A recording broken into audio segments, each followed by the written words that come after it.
తెలంగాణ ప్రజలకు మరో వ్యాధి భయం పట్టుకుంది. ఇప్పటికే కరోనా హెచ్ఎంపీవీ భయం నుండి బయటపడ్డ ప్రజలకు ఈ వ్యాధి ఆందోళన కలిగిస్తోంది. హైదరాబాద్లో ఈ వ్యాధి బయటపడటం కలకలం రేపుతోంది. ఇంతకు ఏమిటా వ్యాధి? లక్షణాలేంటి? ఎలా సోకుతుంది? సోకకుండా జాగ్రత్తలేంటి? పూర్తి డీటెయిల్స్ చూద్దాం.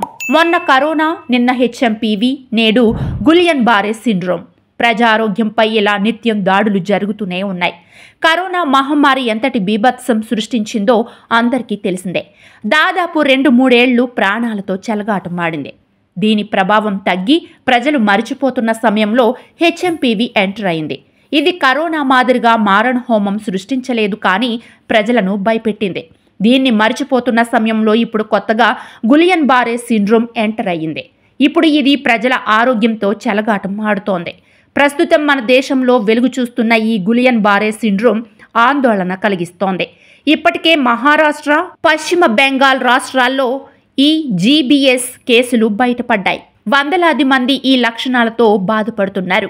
ఈ సిండ్రోమ్ బారిన పడిన వారు తీవ్ర అనారోగ్యంతో ప్రాణాపాయ స్థితిలో చికిత్స పొందుతున్నారు. అయితే ఈ వ్యాధి మెల్లిగా ఇతర రాష్ట్రాలకు కూడా పాకుతోంది. తెలంగాణలో కూడా మొదటి గులియన్ బారే సిండ్రోమ్ కేసు నమోదైంది. సిద్దిపేటకు చెందిన ఓ మహిళ ఈ జీబీఎస్ బారిన పడినట్లు వైద్యులు నిర్ధారించారు.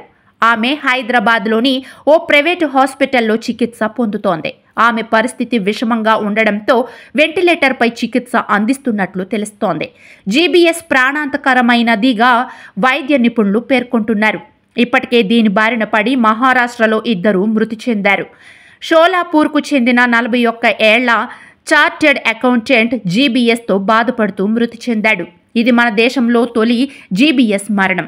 ఇక ఇటీవల పూణేలోని ఓ హాస్పిటల్లో చికిత్స పొందుతున్న వృద్ధురాలు కూడా మృతి చెందింది.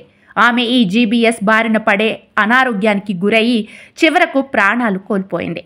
ఇలా మహారాష్ట్రలో ఈ జీబీఎస్ మరికొందరి పరిస్థితి కూడా విషమంగా ఉంది. ఈ సిండ్రోమ్ ప్రాణాలు తీస్తుండడంతో మహారాష్ట్ర ప్రభుత్వం అప్రమత్తమైంది. వైద్యారోగ్య శాఖ అధికారులు నియంత్రణా చర్యలు చేపట్టారు. మొత్తంగా మహారాష్ట్రలో 127 జీబీఎస్ కేసులు నమోదయ్యాయి.